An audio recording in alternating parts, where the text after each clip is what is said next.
Hi hello ಎಲ್ಲರಿಗೂ ನಮಸ್ಕಾರ. Welcome to Geetanjali YouTube channel. ನಾನಿವತ್ತು ಮಹಿಳಾ ಸ್ವಾತಂತ್ರ್ಯ ಹೋರಾಟಗಾರರು ಮತ್ತು ಸ್ವಾತಂತ್ರ್ಯಕ್ಕಾಗಿ ಹೋರಾಟವನ್ನು ಮಾಡಿದಂಥವ್ರು ಹಲವಾರು ರಾಣಿಯರು ಮತ್ತು ಮಹಿಳೆಯರನ್ನು ನಾವು ನೋಡ್ಬೋದು. ಹಾಗೆಯೇ ಕೂಡ ಅದರಲ್ಲಿ ಪ್ರಮುಖವಾಗಿ ನಾವು ನೋಡೋದಾದರೆ ರಾಣಿ ದುರ್ಗಾವತಿ ಇವರು ಒಂದು ಸಾಮ್ರಾಜ್ಯವನ್ನು ಆಳ್ವಿಕೆ ಮಾಡಿರುವಂಥದ್ದನ್ನ ನಾವು ಕಾಣ್ಬೋದು. ಸೊ ಅದರ ಬಗ್ಗೆ ನಾನು ಈ ಒಂದು ವಿಡಿಯೋದಲ್ಲಿ ನಾನು ನಿಮಗೆ ಸಂಕ್ಷಿಪ್ತವಾಗಿ ತಿಳಿಸ್ತಾ ಹೋಗ್ತೀನಿ. ಏಕೆಂದರೆ ರಾಣಿ ದುರ್ಗಾವತಿ ಅವರು ಭಾರತದ ಇತಿಹಾಸದಲ್ಲಿನ ಅತ್ಯಂತ ಧೈರ್ಯಶಾಲಿ ಮತ್ತು ಗೌರವಾನ್ವಿತ ರಾಣಿಯರಲ್ಲಿ ಕೂಡ ಒಬ್ಬರಾಗಿರ್ತಾರೆ. ರಾಣಿ ದುರ್ಗಾವತಿಯವರು 1524ರಲ್ಲಿ ಚಂದೇಲ ರಾಜಪೂತ್ ವಂಶದಲ್ಲಿ ಜನಿಸ್ತಾರೆ. ಬಾಲ್ಯದಿಂದಲೇ ಕುದುರೆ ಸವಾರಿ, ಶಸ್ತ್ರವಿದ್ಯೆ ಮತ್ತು ಆಡಳಿತದಲ್ಲಿ ತರಬೇತಿಯನ್ನು ಪಡೆದಿರ್ತಾರೆ. ಇವರು ಗೋಂಡ್ವಾನ ರಾಜ್ಯದ ಗೋಂಡಾ ರಾಜ ದಲ್ಪತ್ ಶಾಹರನ್ನು ವಿವಾಹವನ್ನು ಆಗ್ತಾರೆ.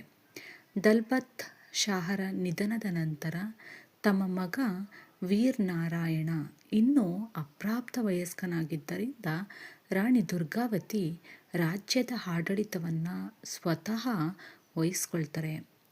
ರಾಣಿ ದುರ್ಗಾವತಿ ನ್ಯಾಯಪ್ರಿಯ ಮತ್ತು ಜನಪರ ಆಡಳಿತಕ್ಕಾಗಿ ಪ್ರಸಿದ್ಧರಾಗಿದ್ದವರು.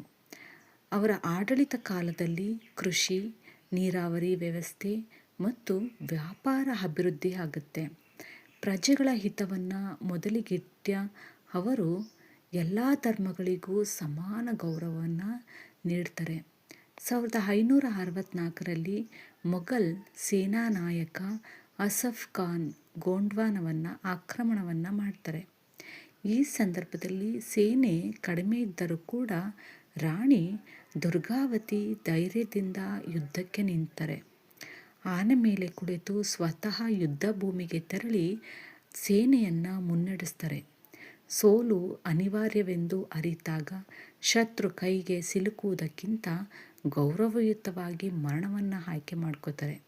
ರಾಣಿ ದುರ್ಗಾವತಿ ಅವರ ಶೌರ್ಯ, ದೇಶಪ್ರೇಮ ಮತ್ತು ತ್ಯಾಗವು ಇಂದಿಗೂ ಎಲ್ಲರಿಗೂ ಪ್ರೇರಣೆಯಾಗಿರುವಂಥದ್ದನ್ನ ನಾವು ಕಾಣ್ಬೋದು.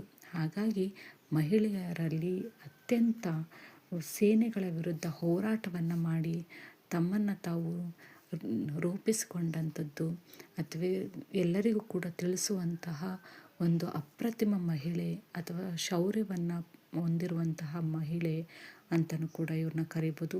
ಸೊ ಹಾಗಾಗಿ ಇತಿಹಾಸದಲ್ಲಿ ನಾವು ಮಹಿಳೆಯರನ್ನು ಅವರ ಶೌರ್ಯವನ್ನು ನಾವು ಎಲ್ಲರಿಗೂ ಕೂಡ ತಿಳಿಸುವಂತಹ ಪ್ರಯತ್ನವನ್ನು ನಾನು ಈ ಒಂದು ವಿಡಿಯೋದಲ್ಲಿ ಮಾಡಿದ್ದೇನೆ. ಸೊ ಈ ವಿಡಿಯೋ ನಿಮಗೆ ಇಷ್ಟ ಆಗಿದರೆ ಲೈಕ್ ಮಾಡಿ, ಶೇರ್ ಮಾಡಿ, ಹಾಗೆ ಸಬ್ಸ್ಕ್ರೈಬ್ ಮಾಡಿ ಅಂತ ಹೇಳ್ತಾ ನನ್ನ ಮಾತನ್ನು ಮುಗಿಸ್ತೀನಿ. ಧನ್ಯವಾದ.